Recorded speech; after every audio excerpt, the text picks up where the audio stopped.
आज की इस क्लास में सभी भक्तों का स्वागत है। अभी हम कीर्तन से स्टार्ट करेंगे। जय राधा माधव कुंज बिहारी, जय राधा माधव कुंज बिहारी, जय गोपीजन वल्लभ गिरिवर धारी, जय गोपीजन वल्लभ गिरिवर धारी, यशोदानंदन व्रज जनरंजन, यशोदानंदन व्रज जनरंजन, यमुना तीरावनचारी, यमुना तीरावनचारी, जय राधा माधव कुंज बिहारी, जय राधा माधव कुंज बिहारी, हरे कृष्णा कृष्णा कृष्णा हरे हरे, हरे राम राम राम हरे हरे, हरे कृष्णा कृष्णा कृष्णा हरे हरे, हरे राम राम राम हरे हरे, हरे कृष्णा कृष्णा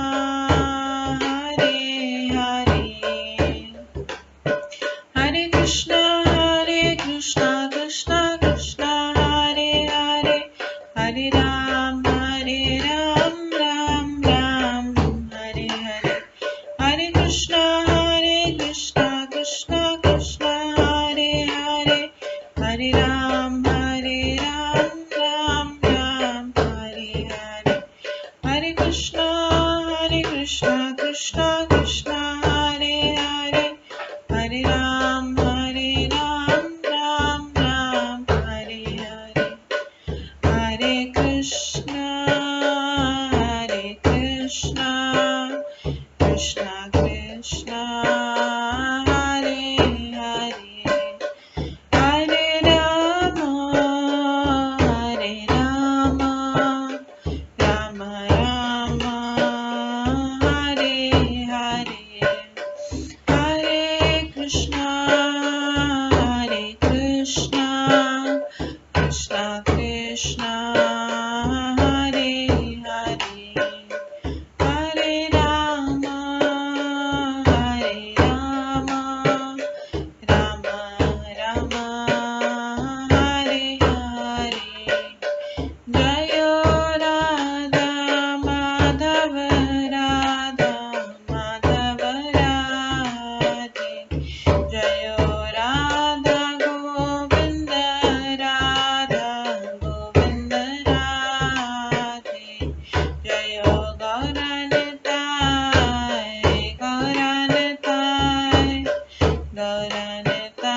जय गौरनताय, जय जय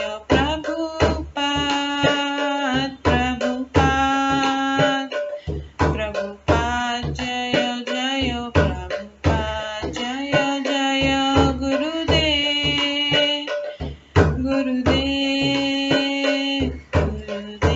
जय जय गुरुदेव, नित्य गौर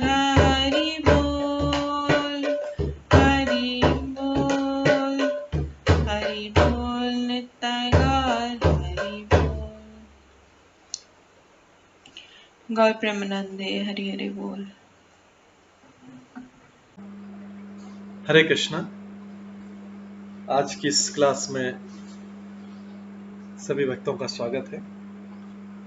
अभी मंगलाचरण से स्टार्ट करेंगे। ॐ अज्ञानतिमिरन्धस्य ज्ञानाञ्जनशलाकया चक्षुरुन्मिलितं येन तस्मै श्रीगुरुवे नमः। श्रीचैतन्यमनोभीष्टं स्थापितं येन भूतले स्वयं रूप कदा मह्यं ददाति स्वपदान्तिकम्। वन्देऽहं श्रीगुरो श्रीयुतपदकमलं श्रीगुरुं वैष्णवांश्च श्रीरूपं साग्रजातं सहगण रघुनाथान्वितं तं सजीवं साद्वैतं सावधूतं परिजनसहितं कृष्णचैतन्यदेवं श्रीराधाकृष्णपादान् सहगण ललिता श्रीविशाखान्वितांश्च नमो विष्णुपदाय कृष्णपृष्ठाय भूतले श्रीमते भक्तिवेदान्त स्वामिन्निति नामिने। नमस्ते सरस्वती देवे गौरवाणी प्रचारिणे निर्विशेष शून्यवादी पाश्चात्य देशातारिणे वाञ्छाकल्पतरुभ्यश्च कृपा सिन्धुभ्येव च पतितानां पावनेभ्यो वैष्णवेभ्यो नमो नमः। जय श्री कृष्ण चैतन्य प्रभु नित्यानंद श्री अद्वैत गदाधर शिवासादि गौर भक्तवृंद। हरे कृष्णा कृष्णा कृष्णा हरे हरे, हरे राम राम राम हरे हरे। ओम नमो भगवते वासुदेवाय। ओम नमो भगवते वासुदेवाय। ओम नमो भगवते वासुदेवाय। नारायणं नमस्कृत्य नरं चैव नरोत्तमं देवीं सरस्वतीं व्यासं ततो जयमुदीरये। नष्टप्रायेषु भद्रेषु नित्यं भागवत सेवया भगवते उत्तम श्लोके भक्तिर्भवति नैष्ठिकी। कृष्णाय वासुदेवाय देवकी नंदनाय च नन्दगोपकुमाराय गोविन्दाय नमो नमः। सर्ववेदान्तसारमे श्रीभागवतम् इष्यते तद्रसामृतात् नान्यत्र स्याद्रति क्वचित्। आराध्यो भगवान् ब्रजेश तनयस्तनधाम वृन्दावन रम्या काचिदुपासना ब्रजवधूवर्गेण या कल्पिता। श्रीमद्भागवतं प्रमाणम् अमलं प्रेम कुमार्थमः श्रीचैतन्य महाप्रभुमतम् इदं तत्रादरो न परम्। मूकं करोति वाचालं पङ्गुलङ्घयते गिरिं यत्कृपातमहं वन्दे परमानन्दमाधवम्। हरे कृष्णा।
हरे कृष्णा।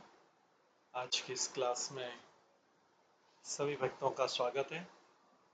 कल हम श्रवण कर रहे थे श्रीमद् भागवतम के 11वें स्कंद के 28वें अध्याय से, जिसमें हमने श्रवण किया था भगवान कृष्ण द्वारा उद्धव को दिया गया ज्ञान।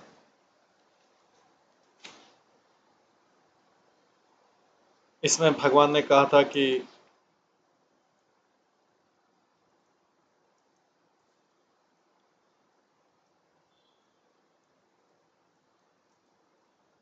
ये पृथ्वी से बना भौतिक शरीर असली आत्मा नहीं है, नहीं इंद्रियां, न उनके अधिष्ठात देवता या प्राणवायु, न बाह्य वायु, जल अथवा अग्नि या मन ही है।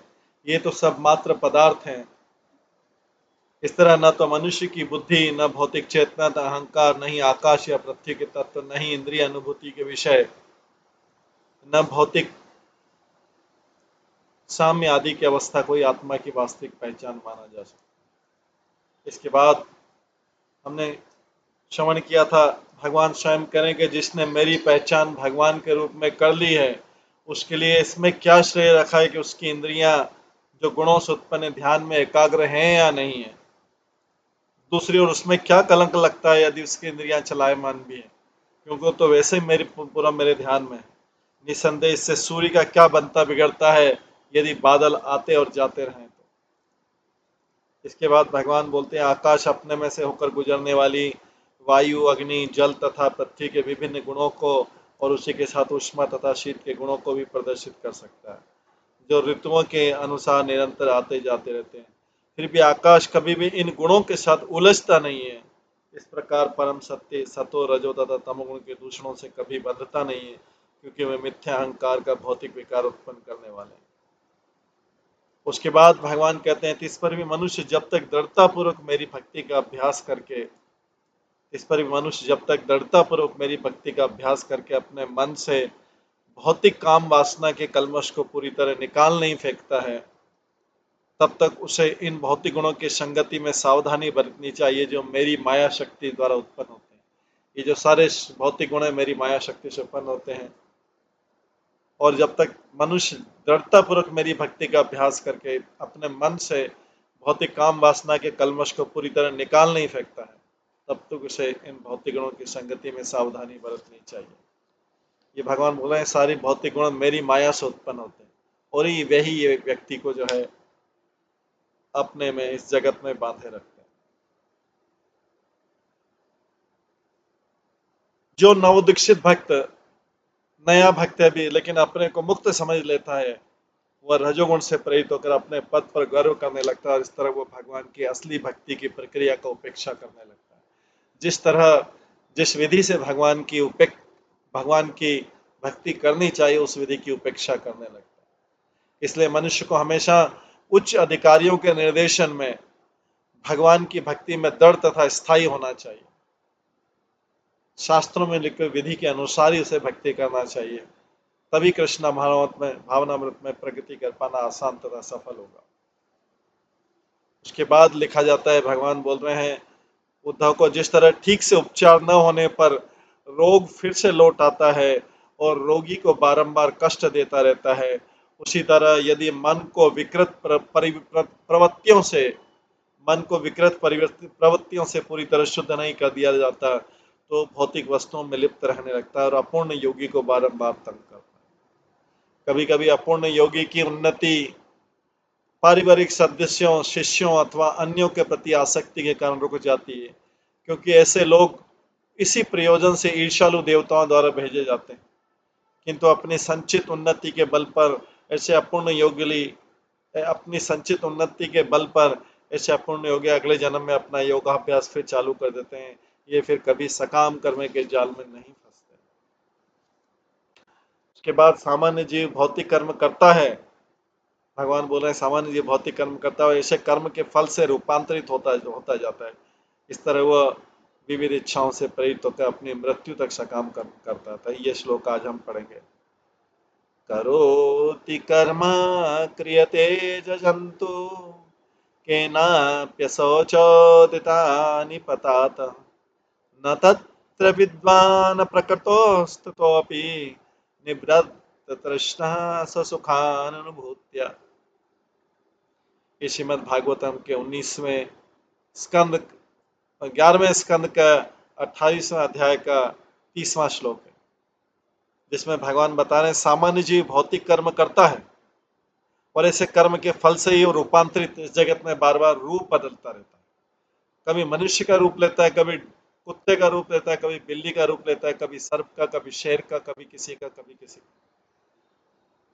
तो सामान्य जीव भौतिक कर्म करता है और ऐसे कर्मों के फल से रूपांतरित होता था, अलग अलग रूप में आता है। इस तरह विविध इच्छाओं से प्रेरित होकर अपनी मृत्यु तक सकाम कर्म करता रहता है। उसके हर कर्म में फल की इच्छा है। वो भगवान की प्रसन्नता के नहीं है उसके कर्म संसार को प्रसन्न करने के लिए। अगर भगवान को प्रसन्न करने के लिए होंगे तो व्यक्ति सकाम कर्मों से मुक्त हो जाएगा, लेकिन वो विविध इच्छाओं से प्रेरित होकर ऐसे कर्म सकाम कर्म कराते, इसमें सकाम मतलब कामनाओं सहित, तो विविध इच्छाओं से प्रेरित होकर अपनी मृत्यु तक इस प्रकार सकाम कर्म करता रहता है। किंतु बुद्धिमान व्यक्ति अपने स्वाभाविक आनंद का अनुभव करने किए रहने से सारी भौतिक इच्छाओं को त्याग देता है और सकाम कर्म में लिप्त नहीं होता है। वो अपनी इच्छा के अनुसार कर्म नहीं करता है, वो भगवान की इच्छा के अनुसार कर्म करता है। तात्पर्य, स्त्री के साथ यौन संसर्ग के कारण मनुष्य बारंबार स्त्री का भोग करना चाहता है और मृत्यु समय तक वो कामुक बना रहता है। इसी तरह परिवार तथा मित्रों की संगति से भौतिक आसक्ति की गांठ अत्यंत कड़ी पड़ जाती है और इस तरह सकाम कर्म के फल मनुष्य को भौतिक पराजय के चक्र में अधिकाधिक बांधते जाते हैं। सकाम कर्म के फल मनुष्य को भौतिक रूप से पराजित हो जाता है, भौतिक पराजय के चक्र में अधिकाधिक बांध लगता है। तो भौतिक रूप से पराजित होना अच्छा है, डिफीट होना अच्छा है, क्योंकि जो है उस पे वो तब जाके भगवान की भक्ति कर पाएगा।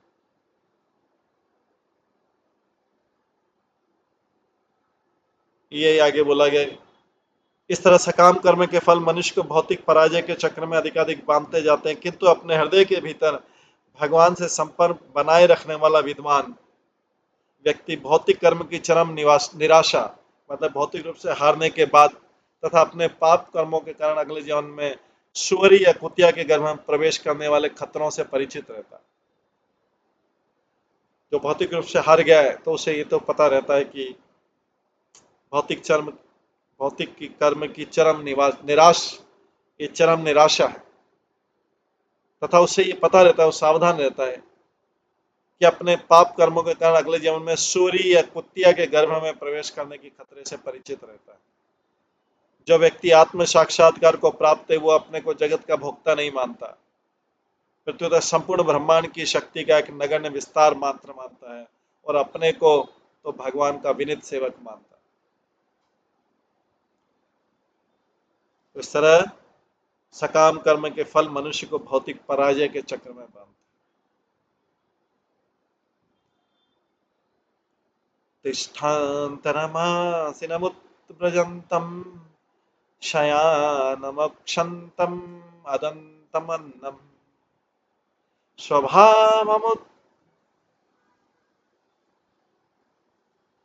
स्वभावमन्यत् किमपि हेमानम् आत्मानमात्मस्थमति न वेद।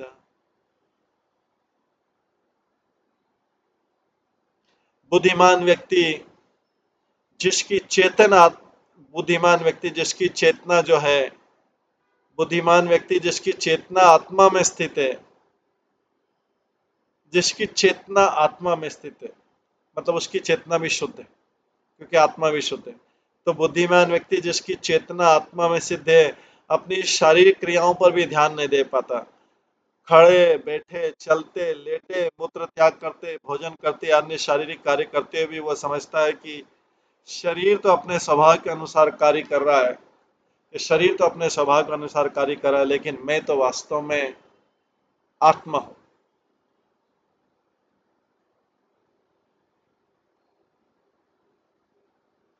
यदि स्म पश्यति असत्तीन्द्रियर्थं नानानुमानेन विरुद्धं मन्यत् न मन्यते वस्तुतया मनीषी स्वप्नं यथा उत्थाय तिरोधान।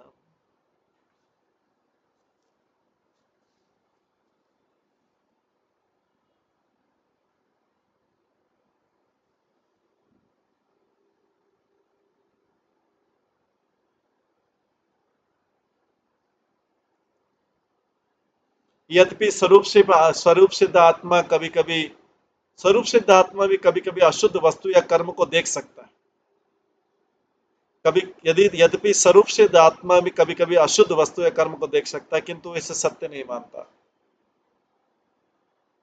अशुद्ध इंद्रिय विषय को अशुद्ध इंद्रिय विषय को वो तर्क द्वारा मायावी द्वैत के आधार पर समझकर बुद्धिमान व्यक्ति उन्हें सत्य से सर्वथा विपरीत और पृथक मानता है, जिस तरह निद्रा से जगा हुआ मनुष्य अपने धुंधले स्वप्न को देखता है।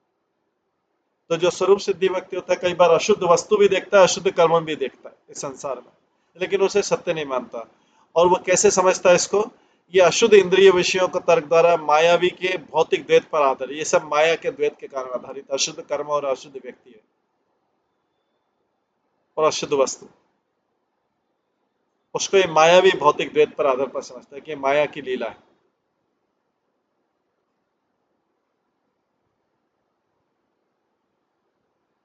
और बुद्धिमान व्यक्ति उसे सत्य से सर्वथा विपरीत और पृथक मानता है कि सत्य से अलग है ये।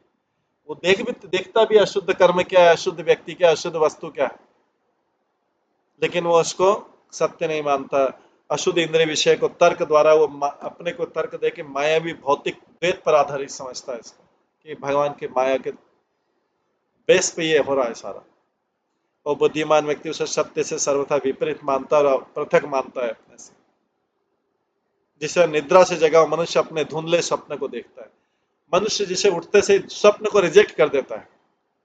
कैसे रिजेक्ट करता है? कि स्वप्न सही नहीं था। जैसे मनुष्य उठते से ही सबसे पहले स्वप्न को रिजेक्ट कर देता, अगर उसने स्वप्न देखा कि सही नहीं था, क्योंकि अब मैं उठ गया हूं। उसी तरीके से इस भौतिक जगत के माया के द्वैत पर आधारित कर्मों को, अशुद्ध व्यक्तियों को, अशुद्ध वस्तुओं को पृथक मान लेता है, सोचता है कि भगवान की माया के आधार पर यह सब हो रहा है। तो जागा तात्पर्य विज्ञ पुरुष मतलब विद्वान पुरुष स्वप्न के अनुभव तथा असली जीवन में स्पष्ट भेद कर सकता है। इसी तरह मनीषी या विद्वान व्यक्ति दूषित इंद्रिय विषयों को, जो दूषित इंद्रिय विषय है, उसको भगवान की माया शक्ति की सृष्टियों के रूप में देखता है कि भगवान की माया सृष्टि के कारण ऐसा हो रहा है, इसी जगत में सब कुछ हो रहा है। वो आसपास इसको देखने को मिलता है, सोचता है ये सब भगवान की माया के कारण हो रहा है। वास्तविक सत्य रूप नहीं है इसका कोई भी। स्वरूप से बुद्धि की व्यवहारिक परीक्षा है, ये उसका प्रैक्टिकल नॉलेज है कि वो इन सबको माया के जो अशुद्ध चीजें हो रही हैं, अशुद्ध कर्म, अशुद्ध व्यक्ति और अशुद्ध वस्तु, ये सब भगवान की माया के कारण हो रहा है। इसका कोई वास्तविक स्वरूप नहीं है। स्वरूप से बुद्धि की यही वास्तविक परीक्षा।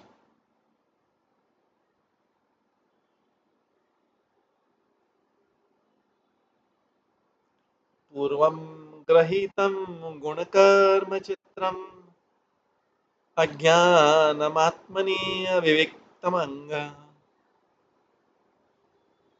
निर्वर्तते तत् पुनः क्षया एव न ग्रह्यते नापि विसर्ज्य आत्मा। भौतिक अविद्या जो प्राकृतिक गुणों के कार्यों द्वारा नाना रूपों में विस्तार पाती है। भौतिक अविद्या जो प्राकृतिक गुणों के कार्यों द्वारा नाना रूपों में विस्तार पाती है। भौतिक अविद्या जो कि प्राकृतिक गुणों के कार्यों द्वारा नाना रूपों में विस्तार पाती है, बद्ध जीव गलती से आत्मा मान बैठता है। भौतिक अविद्या को ही आत्मा मान बैठता है प्रकृति के तीन गुणों के कारण। ये नाना रूप विस्तार करती बद्ध जीव गलती से इसी को आत्मा मान बैठता है। किंतु है उद्धव, आध्यात्मिक ज्ञान के अनुशीलन से यही अविद्या मोक्ष के समय धुंधली होती जाती है। ये अविद्या जो अज्ञान है धुंधला होता जाता है, और दूसरे नित्य आत्मा न तो कभी ग्रहण किया जा सकता है, न ही त्यागा जा सकता है।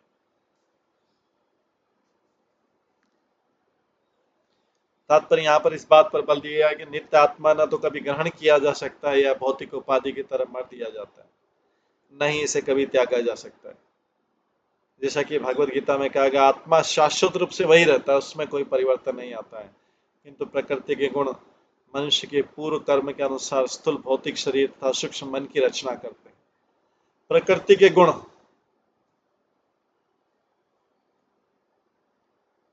कौन रचना कर रहा है? प्रकृति के गुण जो है मनुष्य के पूर्व कर्म के अनुसार उसके स्थूल भौतिक शरीर की रचना करते हैं और उसके सूक्ष्म मन की रचना करते हैं। उसी के गुण, प्रकृति के गुण पूर्व कर्म के अनुसार उसके स्थूल भौतिक शरीर का तथा सूक्ष्म मन की रचना करते हैं, और ये स्थूल तथा सूक्ष्म शरीर आत्मा पर लाद दिए जाते हैं। ये लो शरीर लो तुम्हारा, ये तुम्हारा स्थूल शरीर लो, ये सूक्ष्म शरीर लो, प्रकृति के गुणों से बोलते हैं इसको पहनो, तो जाके उस शरीर को, आत्मा को शरीर को पहनना पड़ता है। ये उसी व्यक्ति के पूर्व जन्मों के कर्म के आधार पर उसे मिला। इस तरह जीव न तो आत्मा ग्रहण करता है न बहिष्कार कर सकता है, ये शाश्वत है। अभी तो उससे चाहिए कि वो यहाँ इंगित किए अनुसार आध्यात्मिक ज्ञान का अनुशीलन करते हुए भौतिक चेतना की स्थूल अज्ञानता को त्याग दे।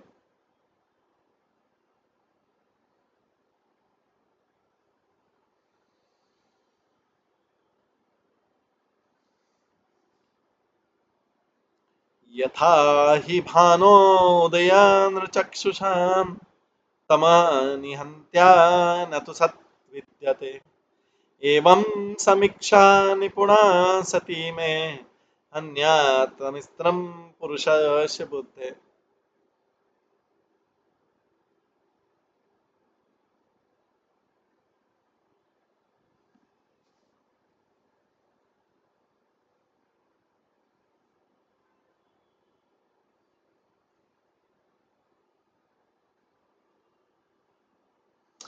जब सूर्य उदय होता है तो मनुष्य की आंखों को ढकने वाले अंधकार को नष्ट कर देता है।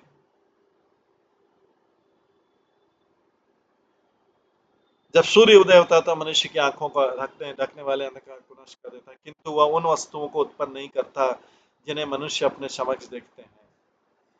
किंतु उन वस्तुओं को उत्पन्न नहीं करता जिन्हें मनुष्य अपने समक्ष देखते हैं, क्योंकि तो पहले से वहीं पर थी। इस संसार में कोई चीज नई नहीं आई है। कोई बोलते हैं नया व्यक्ति दिखाई दे रहा है, नया पक्षी दिखाई दे रहा है, नया पशु दिखाई दे रहा है, नया वृक्ष दिखाई दे रहा है, नए कपड़े दिखाई दे रहे हैं, नए आभूषण दिखाई दे रहे हैं, या नई कोई चीज दिखाई दे रही है। जब तो पहले अंधकार था इसलिए दिखाई नहीं दे रहा था। जब सूर्य उदय होता है तो मनुष्य की आंखों को ढकने वाले अंधकार को नष्ट कर देता है, किंतु उन वस्तुओं को उत्पन्न नहीं करता जिन्हें मनुष्य समक्ष देखते हैं, जो उनके सामने देखता है। वो तो पहले से ही वहां पे थी, अभी अंधकार था इसलिए दिखाई नहीं दे रही थी।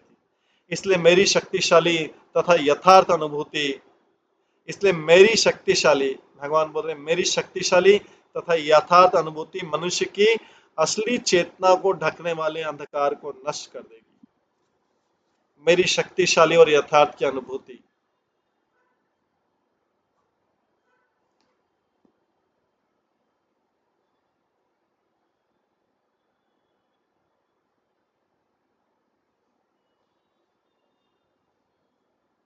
इसलिए मेरी शक्तिशाली तथा यथार्थ अनुभूति मनुष्य की असली चेतना को ढकने वाले अंधकार को नष्ट कर।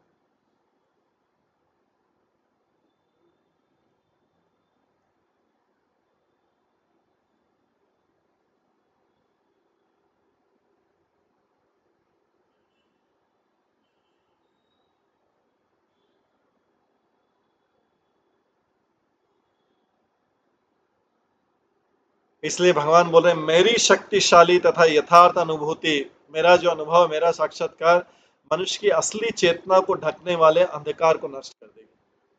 वो अंधकार हट गया तो अब असली चेतना बाहर आ गई। असली चेतना बाहर आ गई तो मनुष्य को सारी वस्तुएं उसके यथार्थ रूप में दिखने लगती।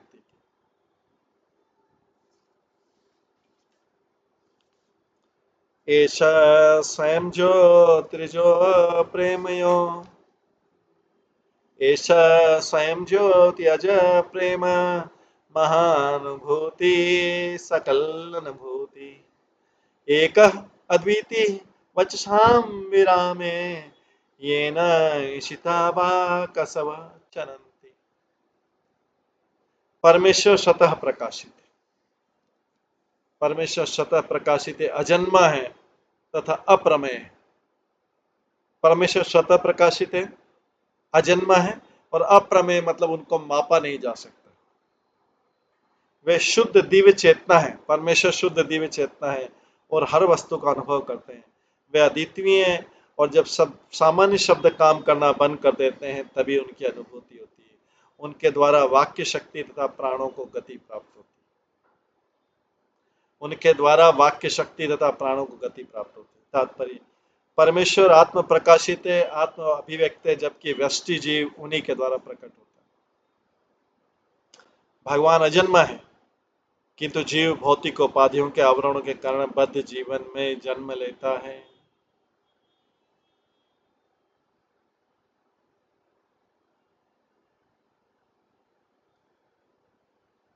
परमेश्वर आत्म प्रकाशित आत्म अव्यक्त जबकि व्यष्टि जीव उन्हीं के द्वारा प्रकट होता है। भगवान अजन्मा है किंतु जीव भौतिक उपाधियों के कारण बद्ध जीवन में जन्म लेता है। सर्वव्याप्त होने के कारण भगवान अप्रमेय है, सारी जगह व्याप्त, उनको नापा नहीं जा सकता, जबकि जीव एक ही स्थान तक सीमित। भगवान महान अनुभूति जबकि जीव चेतना की क्षुद्र स्फुलिंग है। भगवान सकलानुभूति अर्थात सर्वज्ञ किंतु जीव के पास उसका सीमित अनुभव रहता है। भगवान एक है जबकि जीव असंख्य। भगवान तथा अपने में इन दो समानताओं पर विचार करते हुए हमें उन मूर्ख विज्ञानियों तथा दार्शनिकों की तरह अपना व्यर्थ समय व्यर्थ में नहीं गंवाना चाहिए जो अपनी तुच्छ मानसिकता, कल्पना एवं शब्दों की जादूगरी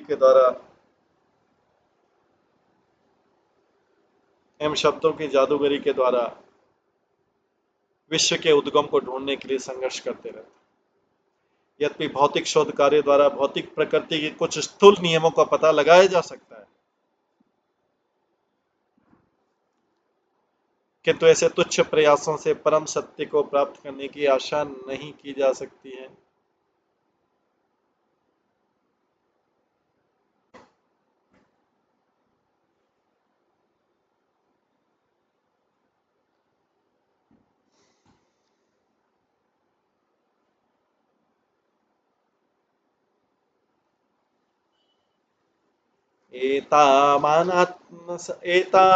एतावानात्मसमोहो यत विकल्प तु केवले आत्मन ते स्वयं आत्मानाम अवलंबनयस्य ही।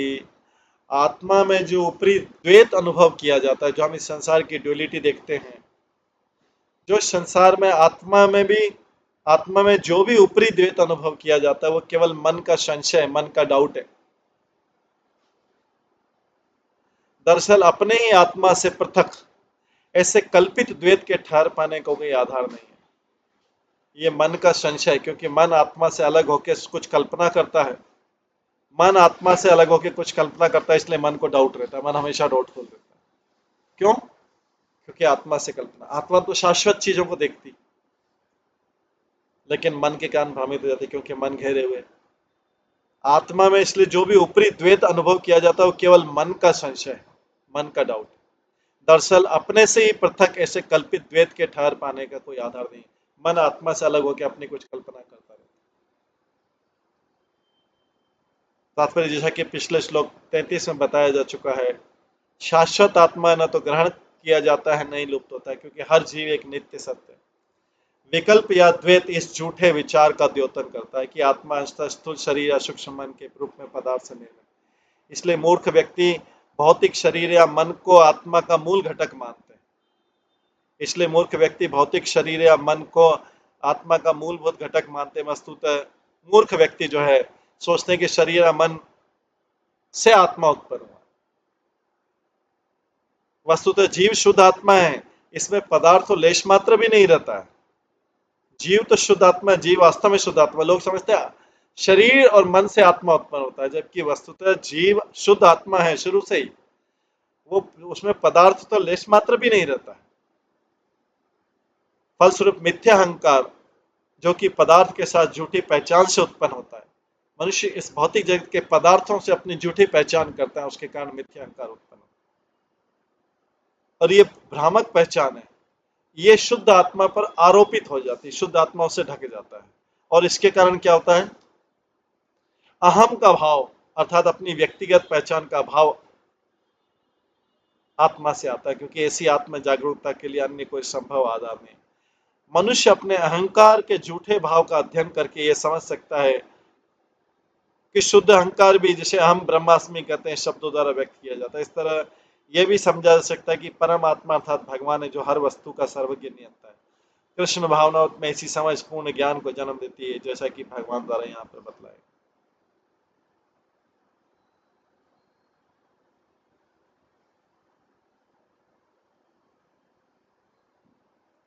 यत्नामाकृतिभिं ग्राहं पंचवर्णमबाधितम् व्यर्थेनापि अर्थवाद अयं द्वयं पंडितमानिनाम्।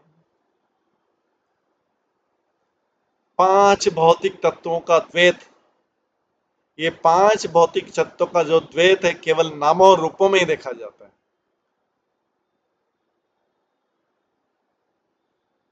ये नाम और रूप, 5 भौतिक तत्वों का द्वैत जो है, ड्यूअलिटी, केवल नामों और रूपों में देखा जाता है।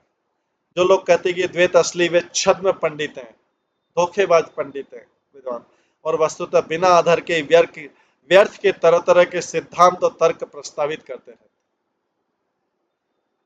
मूर्ख व्यक्ति जो है, अपनी बात को सिद्ध करने के लिए तरह तरह के तर्क प्रस्तुत करता है, वास्तव में उनका कोई आधार नहीं। बिना आधार के व्यर्थ के तरह तरह के सिद्धांत और तर्क प्रस्तावित करते हैं। तात्पर्य, भौतिक नामों तथा रूपों का सृजन और विनाश होता रहता है। भौतिक नामों का भी विनाश हो जाता है। कई नाम, करोड़ों करोड़ नाम आए इतिहास में,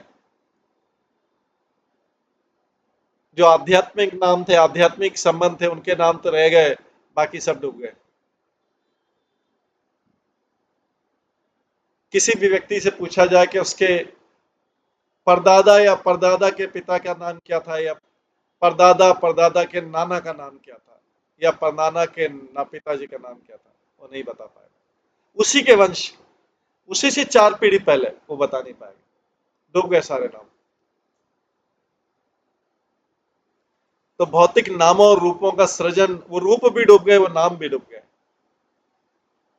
भौतिक नामों तथा रूपों का सृजन और विनाश होता रहता है। इनमें कोई स्थायी अस्तित्व नहीं होता।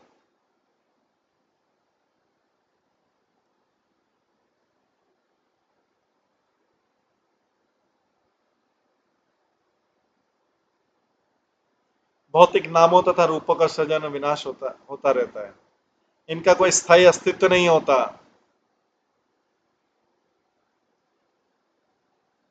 भौतिक नामों तथा रूपों का सृजन विनाश होता है, इनका कोई स्थायी अस्तित्व नहीं होता है। वे सत्य के अनिवार्य मूलभूत सिद्धांतों का निर्माण नहीं करते। किसी के नाम के आधार पर और किसी के रूप के आधार पर ये सिद्धांत नहीं बनते हैं। भौतिक जगत ईश्वर की शक्ति के विविध रूपांतरों से, भौतिक जगत ईश्वर की शक्ति के रूपांतरों से बना हुआ है। यद्यपि ईश्वर सत्य है और उनकी शक्ति भी सत्य है, किंतु ऐसे रूपों और नामों को जो क्षणिक रूप से अथवा संयोगवश प्रकट होते हैं, उनकी कोई वास्तविकता नहीं। ऐसे कई करोड़ों करोड़ शरीर उत्पन्न होते हैं, रूप नाम उत्पन्न होते हैं, क्षणिक रूप से संयोगवश प्रकट होते हैं और फिर इसके बाद खत्म हो जाते हैं। इनकी कोई वास्तविकता नहीं रहती। निपट अज्ञानता से तो तब उत्पन्न होती है जब बद्ध जीव अपने को भौतिक या पदार्थ तथा आत्मा का मिश्रण मान बैठता है। निपट अज्ञानता मतलब कंप्लीट इग्नोरेंस। किसको बोला जाता है? Complete ignorance. जब बद्ध जीव अपने को भौतिक पदार्थ, इस संसार के कोई भी भौतिक या पदार्थ तथा आत्मा का मिश्रण मान बैठता है, वो अपनी आत्मा को इससे रिलेट कर देता है। कुछ दार्शनिक तर्क करते हैं कि नित्य आत्मा पदार्थ के संपर्क में स्थायी रीति से रूपांतरित होता है और मिथ्या अहंकार आत्मा की नवीन तथा स्थायी वास्तविकता का प्रतिनिधित्व करता है।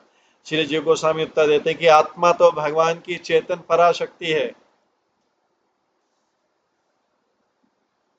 आत्मा तो भगवान की चेतन पराशक्ति है, जबकि पदार्थ भगवान की निकृष्ट अचेतन शक्ति। पदार्थ जो मैटर है और जो मटेरियल वर्ल्ड से सारी चीजें जो बनी हुई है, ये भगवान की निकृष्ट, एकदम निम्न लेवल की अचेतन शक्ति, अचेतन, जिसमें कोई चेतना है। जो पदार्थ। और जीव क्या है? जीव या आत्मा भगवान की चेतन, जीव श्रेष्ठ आत्मा श्रेष्ठ शक्ति है, और ये पदार्थ मैटर जिसको श्रेष्ठ मान लेता है वो उसकी निकृष्ट एकदम निम्न लेवल की अचेतन शक्ति, जड़ शक्ति। इस तरह दोनों शक्तियों में विपरीत गुण पाए जाते हैं। इस तरह दोनों शक्तियों में विपरीत गुण पाए जाते हैं। जिस तरह प्रकाश तथा अंधकार होते हैं, तो भगवान की एक निम्न शक्ति है और एक उच्च शक्ति। जैसे प्रकाश भी है, अंधकार भी है। इसलिए श्रेष्ठ जीव तथा निम्न पदार्थ, इसलिए श्रेष्ठ जीव जो आत्मा श्रेष्ठ है और पदार्थ निम्न है, एक ही जगत में लीन नहीं हो सकते, क्योंकि उनमें नित्य विपरीत तथा बेमेल गुण पाए जाते हैं। शरीर में आत्मा में बेमेल गुण है, मेल ही नहीं है कोई।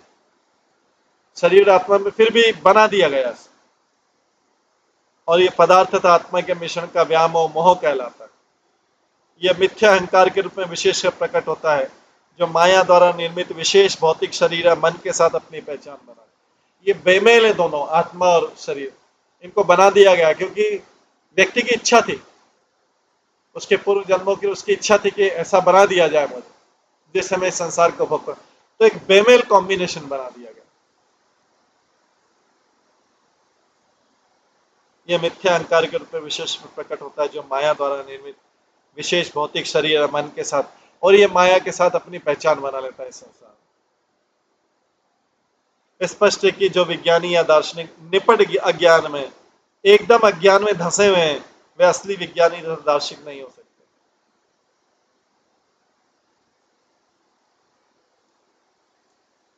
आध्यात्मिक आत्म जागरूकता की सरल कसौटी पर कसने से आध्यात्मिक आत्म जागरूकता की सरल कसौटी पर कसने से दुर्भाग्यवश आधुनिक तथाकथित विज्ञानियों तथा दार्शनिकों का बहुत बड़ा प्रतिशत छट जाता है, जो व्यर्थी भगवान में किसी प्रकार के ज्ञान और रुचि के बिना,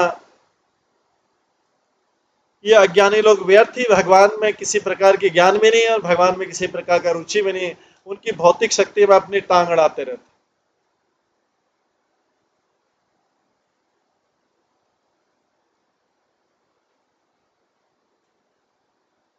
ये लोग व्यर्थ में अपने किसी प्रकार के ज्ञान भी नहीं, भगवान में किसी प्रकार के ज्ञान अथवा रुचि के बिना उनकी भौतिक शक्ति में अपनी टांग अड़ा सकते। भगवान के बारे में वर्णन वही कर सकता है जिसको उसके ज्ञान और उसमें रुचि हो।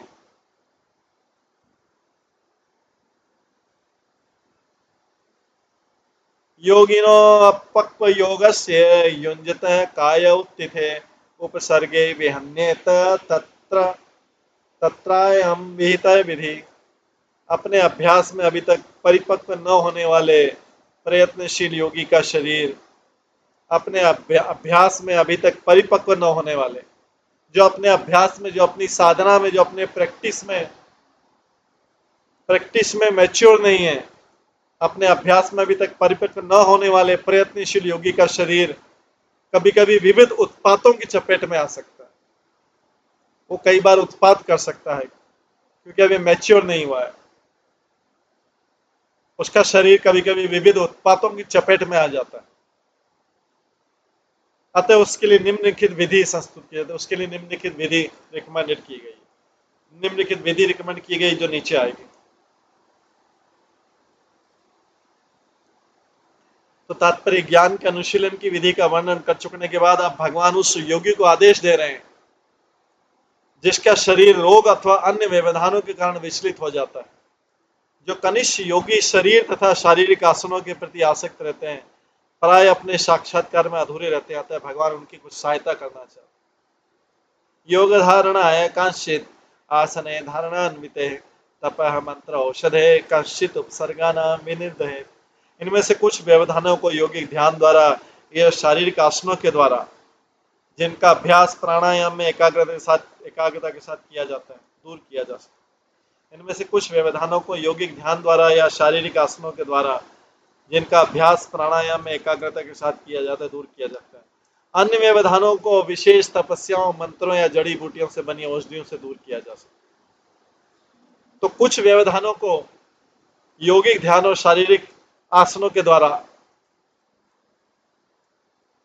जैसे प्राणायाम में एकाग्रता के साथ दूर किया जा सकता है। ये जो अड़चने आती अब अपरिपक्व होगी।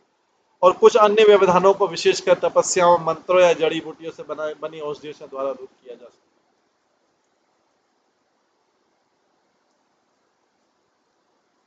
इसके बाद आगे आता है इंपॉर्टेंस लगे, कांशित ममानुध्यानेन नाम संकीर्तनादि योगेश्वर अनुवृत्त्या वा हन्यात अशुभदान शने। इन अशुभ उत्पातों को, जो अशुभ उत्पात को मेरा स्मरण करके, मेरे नामों का सामूहिक श्रवण करके, मेरे नामों का संकीर्तन करके योग के महान स्वामियों के पद चिन्हों पर चलकर धीरे धीरे दूर किया जा सकता है।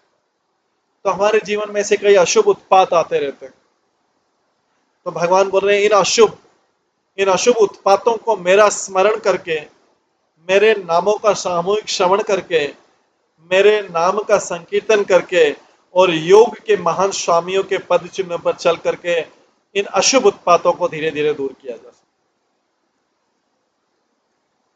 तात्पर्य श्रीधर स्वामी के अनुसार परमेश्वर का ध्यान करने से काम तथा अन्य मानसिक विक्षोभों से छुटकारा पाया जा सकता है। महान योगियों के पद चिन्हों पर चलकर दिखावे, झूठा गर्व तथा अन्य मानसिक असंतुलन पर विजय प्राप्त की जा सकती है।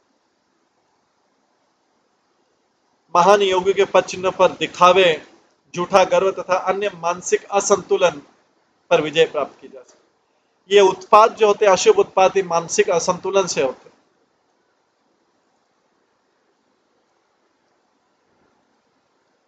केचित् देहम् इमं धीरा सुकल्पं वयसि स्थिरं विधाय विविध उपायेत युञ्जन्ति सिद्धये। कुछ योगी जन विविध उपायों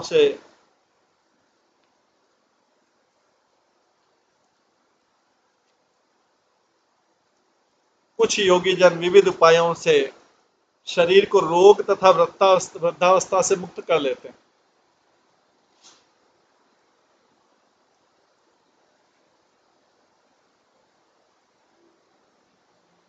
कुछ योगी जन विविध उपायों से शरीर को रोग तथा वृद्धावस्था से मुक्त कर लेते हैं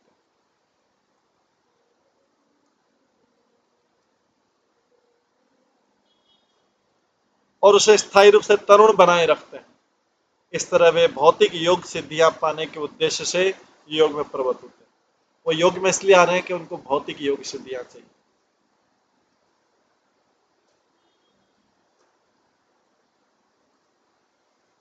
लेकिन इससे ऊपर बताया, भगवान बोल रहे हैं कि अगर वास्तव में कांशित ममनुध्यान नाम संकीर्तन आदि भी अशुभ उत्पातों को मेरा स्मरण करके, मेरे नामों का सामूहिक श्रवण करके, मेरे नामों का सामूहिक कीर्तन करके और योग के महान स्वामियों के पद चिन्ह पर चल करके इन अशुभ उत्पातों को दूर किया जा सकता। महान योगियों के पद चिन्ह पर चल करके दिखावे, झूठा गर्व तथा अन्य मानसिक असंतुलन पर विजय प्राप्त की जा सकती। और कुछ योगी जन जो है विविध उपायों से शरीर को रोग तथा वृद्धावस्था से मुक्त कर लेते हैं और उन्हें स्थायी रूप से तरुण बनाए रखते हैं। इस तरह ये वे भौतिक योग सिद्धियां पाने के उद्देश्य योग में प्रवृत्त होते हैं। यहाँ पर वर्णित विधि मनुष्य की भौतिक इच्छाओं की पूर्ति के निमित्त जो शारीरिक आसन हो रही है, उसे देवी ज्ञान तक ले जाने के लिए नहीं है।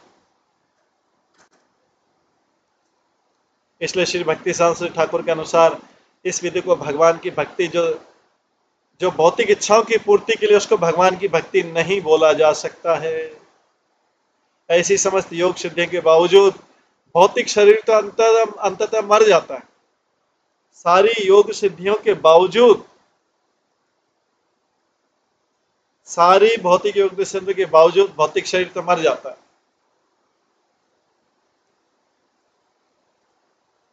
अतः इस विधि को भगवान की भक्ति नहीं माना जाता। वास्तविक शाश्वत तारुण्य तथा सुख तो केवल कृष्ण भावना मत के आध्यात्मिक पद पर ही उपलब्ध है।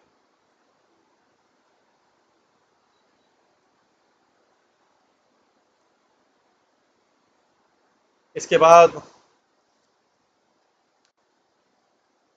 आगे आता, नहीं तत्कुशलादित्यं ततायास ही अपार्थकः अंतवत्वात् शरीरस्य फलस्य इव वनस्पते।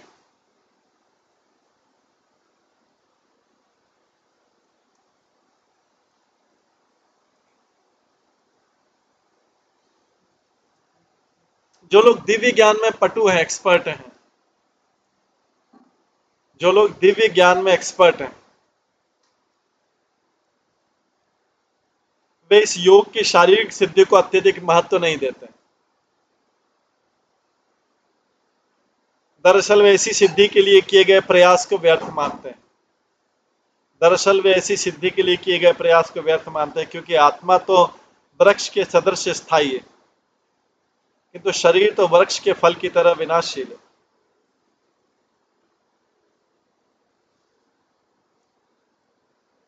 आत्मा तो वृक्ष के सदृश स्थायी है, किंतु शरीर वृक्ष के फल की तरह विनाशशील है।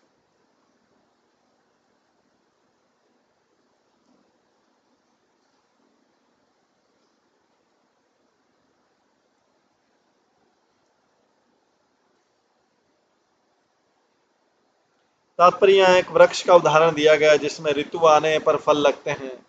फल अल्पकाल तक रहते हैं, किंतु वृक्ष हजारों साल तक रह सकता है। फल तो अल्पकाल तक रहते हैं, किंतु वृक्ष हजारों साल तक रह सकता है। इस तरह आत्मा शाश्वत है, जबकि भौतिक शरीर यहाँ तक कि सुरक्षित किए जाने पर भी तेजी से विनष्ट हो जाता है। भौतिक शरीर को कितना भी सुरक्षित किया जाए, वो तेजी से विनष्ट हो जाता है। शरीर की तुलना कभी भी नित्य विद्यमान आत्मा से नहीं करनी चाहिए। जो लोग सचमुच बुद्धिमान हैं, जो लोग सचमुच बुद्धिमान हैं और जिन्हें आध्यात्मिक ज्ञान है, भौतिक योग सिद्धियों में रुचि नहीं लेते हैं।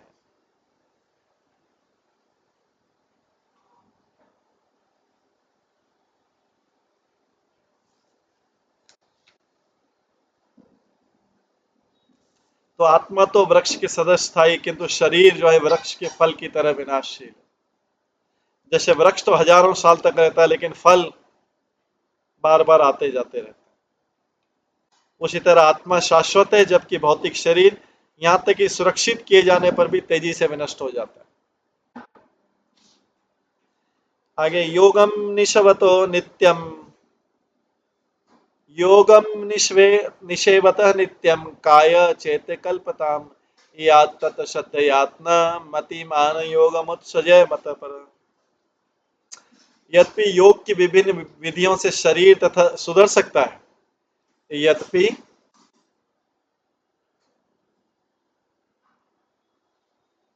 योग की विभिन्न विधियों से शरीर सुधर सकता है, किंतु बुद्धिमान व्यक्ति जिसने अपना जीवन मुझे समर्पित कर रखा है, योग के द्वारा शरीर को पूर्ण बनाने पर अपनी श्रद्धा नहीं दिखलाता। यद्यपि योग की विभिन्न विधियों से शरीर सुधर सकता है, किंतु बुद्धिमान व्यक्ति जिसने अपना जीवन मुझे समर्पित कर दिया है, योग के द्वारा शरीर को पूर्ण बनाने पर अपनी श्रद्धा नहीं दिखलाता और वास्तव में ऐसी विधियों को त्याग देता है। तात्पर्य कृष्ण भक्त पोषण युक्त कृष्ण प्रसादम खाकर, ऐसा कृष्ण प्रदान जो पोषण कर सके। तो जैसा कि भागवत गीता में बताया, शुद्ध सत्वगुण या कृष्ण भक्त पोषण युक्त कृष्ण प्रसादम खाकर शुद्ध और नियमित जीवन बताकर व्यर्थ की चिंता से मुक्त रखकर तथा भगवान के अर्श विग्रह के समक्ष कीर्तन और नृत्य करके अपने शरीर को स्वस्थ रखता है। और बीमार होने पर भक्त सामान्य विधियों से ही औषधि उपचार करता है।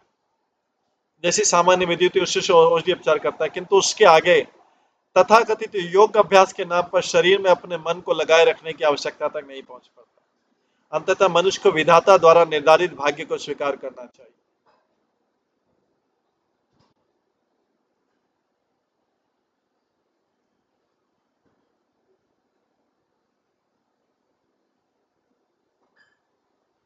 योगचर्यामिमां योगी विचरण मतपाश्रय नान्तराय विहन्नेत निस्पर्श ससुख अनुभव।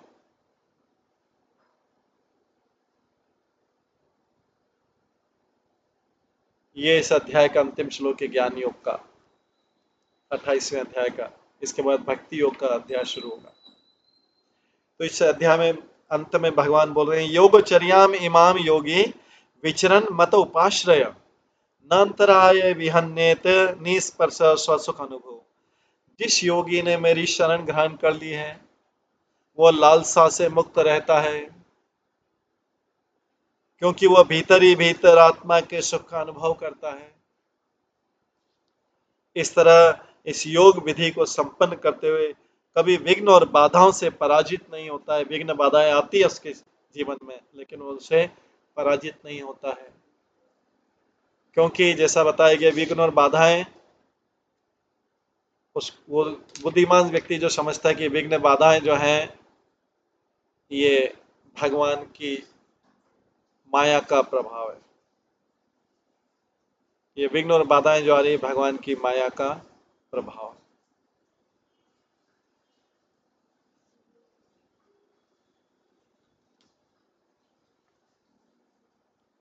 तो इसलिए जिस योगी ने मेरी शरण ग्रहण कर रखी है वह लालसा से मुक्त रहता है, क्योंकि भीतर ही भीतर आत्मा के सुख का अनुभव करता है। इस तरह योग विधि को संपन्न करते हुए, योग कौन विधि कौन सी? भक्ति वाली योग विधि को संपन्न करते कभी विघ्न बाधाओं से पराजित नहीं होता है। तो तात्पर्य में श्रीधर स्वामी के अनुसार भगवान ने उद्धव को सारे उपनिषदों का आवश्यक ज्ञान संक्षेप में कहा सुनाया। वास्तव में इस ज्ञान योग में सारे ज्ञान का सारांश बोल दिया है। भगवान ने उद्धव को सारे उपनिषदों का आवश्यक ज्ञान संक्षेप में कहा सुनाया और इस सिद्धि पर पहुंचे कि भगवान की शुद्ध भक्ति ही चरम मोक्ष का असली साधन है। और इस निष्कर्ष पर पहुंचे हैं कि भगवान की शुद्ध भक्ति ही चरम मोक्ष का असली साधन है। इस संबंध में श्री भक्ति सिद्धांत सरस्वती ठाकुर बल देकर कहते हैं कि यद्यपि हठ योगी तथा राजयोगी अपने नियत मार्गों पर उन्नति करने का प्रयास करते हैं, हठ योगी तथा राजयोगी अपने नियत मार्गों पर उन्नति करने का प्रयास करते हैं, किंतु उन्हें विघ्न बाधाओं का सामना करना पड़ता है और वे प्राय मनवांछित लक्ष्य प्राप्त नहीं कर पाते। किंतु जो भगवान की शरण में चला जाता है वह भगवत धाम जाने के आध्यात्मिक पथ पर निश्चय ही विजय होगा। भौतिक पथ पे विजय नहीं भी हो सकता है, लेकिन वो भगवत धाम जाने के आध्यात्मिक पथ पर निश्चय विजय होगा। क्योंकि दिखाई कि भौतिक पराजय से तो निराशा मिलती है, उस निराशा से वैराग्य उत्पन्न होता है। लेकिन जो भगवान की शरण में चला जाता है वो भगवत धाम जाने के आध्यात्मिक पथ पर निश्चय ही विजयी होगा। इस तरह से श्रीमद् भागवतम के 11वें स्कंद के ज्ञान योग नामक 28वें अध्याय का श्रील भक्ति वेदांत स्वामी प्रभुपाद के विनीत सेवकों द्वारा रचित तात्पर्य पूर्ण हो और इस तरह यह अध्याय खत्म होता है।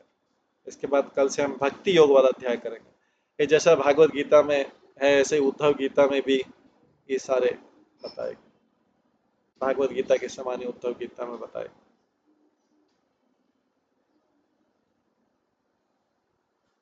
हरे कृष्णा। सभी भक्तों का बहुत बहुत धन्यवाद। हरे कृष्णा कृष्णा कृष्णा हरे हरे, हरे राम राम राम हरे हरे। श्रीमद् भागवतम महापुराण की जय। श्रील प्रभुपाद की जय। सभी भक्तगणों